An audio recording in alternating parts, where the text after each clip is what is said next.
So, looking through the examiner reports, it is just wild to see that 6.1, leading and lagging strand replication, is consistently one of the most misunderstood areas in the entire biology syllabus. We really need to figure out exactly what examiners are looking for here, and why so many of us might be, bleeding marks without even realizing it. Just consider this seemingly correct, super typical student answer pulled right out of a real exam scenario. The biology actually sounds pretty plausible, right? Synthesized in fragments, DNA polymerase moving one way, and a calculated rate of 345. Now I want you to urgently ask yourself, how many marks do you think this exact response scored on the actual exam? Seriously, take a guess. Okay, let's dive into this, because it scored absolutely 0. Literally, a devastating 0 marks. It really shows how one tiny oversight, just one careless slip of the pen, means the mark instantly disappears. You've done all the hard work of understanding this really complex replication pathway, but the examiner gives you absolutely nothing. So why exactly does this happen? Well, normal textbook revision completely fails when you actually get to the exam hall. According to Cambridge Principal Examiner reports, here are the top 3 mistakes. Number 1, forgetting to include units in calculations. Look back at our student answer. Rate of synthesis, 345. 345 what? Nucleotides per second? Without the unit, the calculation is completely void. Number 2 is failing to check those units and terminology. And number 3 is providing generic answers that completely ignore the specific context of the stimulus. You see, examiners don't just want memorized facts. They want analytical depth. They want logical reasoning applied to the exact data they handed you. This brings us to a massive psychological shift we need to make right now. It's called the method mark strategy. In Cambridge biology, your process is what actually saves your grade. Examiners award marks for systematic analysis and evidence-based reasoning. That means even if you panic, or you mess up a calculation, or your final answer is technically wrong, showing clear working and securing those procedural method marks will mathematically save your final grade. We literally just need a standardized sequence to process these multi-step biological pathways. And this right here is your procedural framework. When you're tackling a multi-step 6.1 replication question, you absolutely must follow this standardized sequence. Step 1, deconstruct the question. Ask yourself, what is it actually asking? Step 2, extract relevant data directly from the stimulus materials, things like tables or graphs. Step 3, select your analytical framework and biological principles. Step 4, execute your analysis with really clear step-by-step working. And finally, Step 5, present your final result using the absolutely correct context-specific terminology. If you follow this exact process, the method marks literally fall right into your lap. In a moment, I'll show you the exact examiner clue that changes the answer completely. But first, do you know how to apply the framework? Because if we don't master this execution right now, we are leaving guaranteed A-star marks on the table. Let's actually look at this framework in action. And this brilliantly illustrates the massive difference between just memorizing a textbook and actually understanding the exam strategy. Let's play the examiner here and analyze the difference. On the left, we have the flawed answer. DNA polymerase makes fragments. I mean, it's vague, it completely lacks context, and it ignores the stimulus entirely. Now look at the top band answer on the right. It actively extracts the relevant data by referencing Figure 1.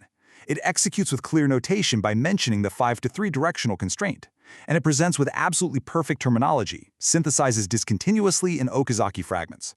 The student on the right didn't just know the science, they proved their analytical depth to the examiner.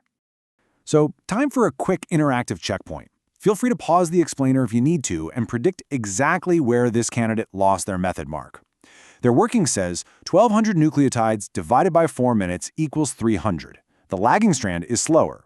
I mean, they did a calculation, they wrote a sentence, so where is the critical failure based on our framework? Okay, have you spotted it?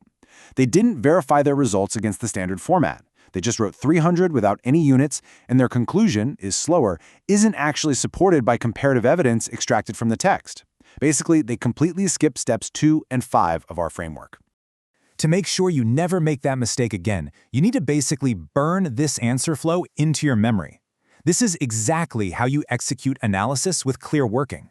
First, always state the biological concept.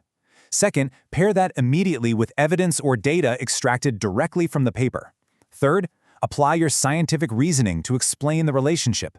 And fourth, wrap the whole thing up in exact examiner wording. You know that highly specific terminology found right in the syllabus? Concept, evidence, reasoning, wording. When you stack your answers like this, you're effectively bulletproofing your response against the mark scheme. Now, what's really interesting about this slide is how it exposes another major trap, and that's comparative analysis.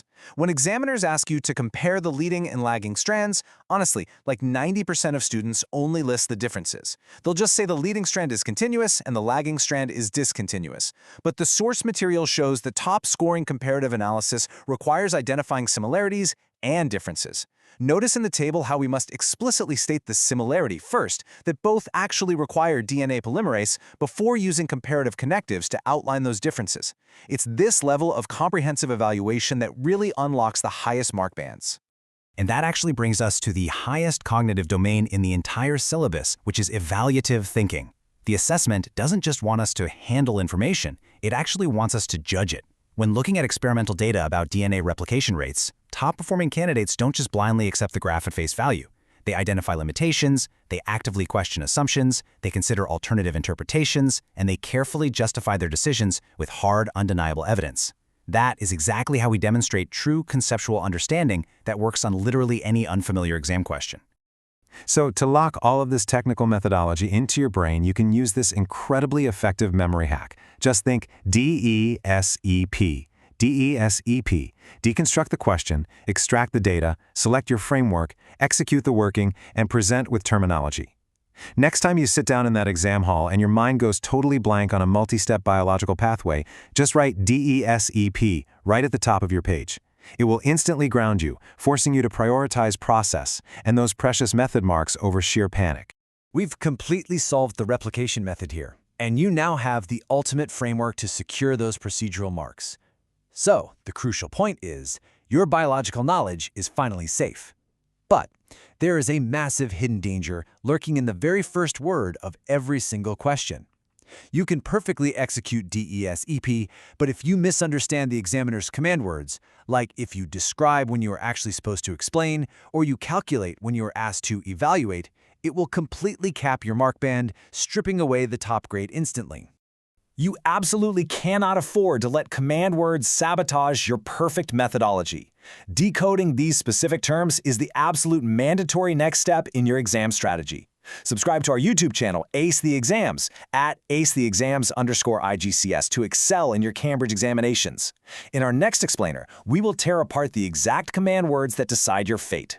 Until then, ask yourself, what easy marks are slipping through your fingers right now simply because you misread one single word? See you next time.